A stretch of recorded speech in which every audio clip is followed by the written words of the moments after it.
Have you ever noticed how the full moon looks bigger when it's near the horizon than when it's high overhead? If so, you're not alone. People have wondered about this strange effect since ancient times, and surprisingly, we still don't have a great explanation, but that's not for lack of trying. Some of the greatest minds in history, Aristotle, Ptolemy, Da Vinci, Descartes, have all wrestled with this problem and failed to generate an adequate explanation.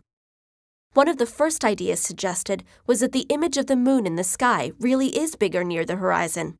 Perhaps the Earth's atmosphere acts like a giant lens, magnifying the moon as it rises and sets. But this explanation doesn't cut it.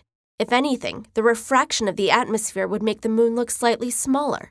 Plus, if you actually measure the size of the visible moon at different positions, it doesn't change at all. But then why does it still seem bigger when it's rising? This must be some kind of optical illusion. The question is, which one?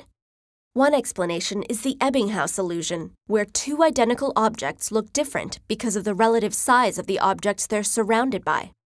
Here, the two center circles are actually the same size.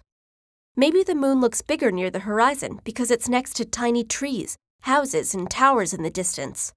But when the moon is higher up, it's surrounded by the vast darkness of the night sky and looks tiny by comparison. Another possibility is the famous Ponzo illusion. If you've ever tried to draw in perspective, you know that the closer something is to the horizon, the smaller you should draw it. Our brain compensates automatically for this by perceiving objects near the horizon as larger than they actually appear. The two yellow lines in this drawing are the same size, but the upper one seems bigger because we interpret it as receding farther into the horizon. So between Ponzo and Ebbinghaus, it seems like we've solved the mystery of the moon illusion. But unfortunately, there are a few details that complicate things.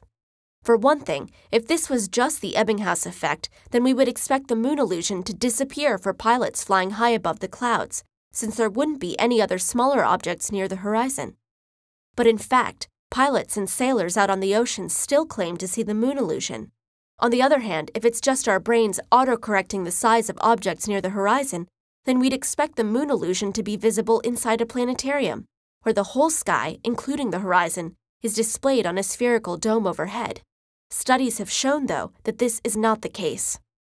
To make matters worse, it seems the moon illusion disappears entirely if you just bend over and look at the moon between your legs. Now this is just getting ridiculous. One of the most promising explanations today is known as convergence micropsia. Our brains judge the distance to objects and their apparent size by the focus of our eyes. When looking at the horizon, your eyes focus far off into the distance, so your brain knows you're looking far away. The moon appears a certain size. Your brain thinks it's far away, which it is, so you naturally conclude the moon must be big. But when looking up at the night sky, there's nothing for your eyes to focus on, so they default to their rest focus, which is a point just a few meters away. Now your brain thinks the moon is much closer than it really is, so you naturally conclude the moon's not as big as you thought it was.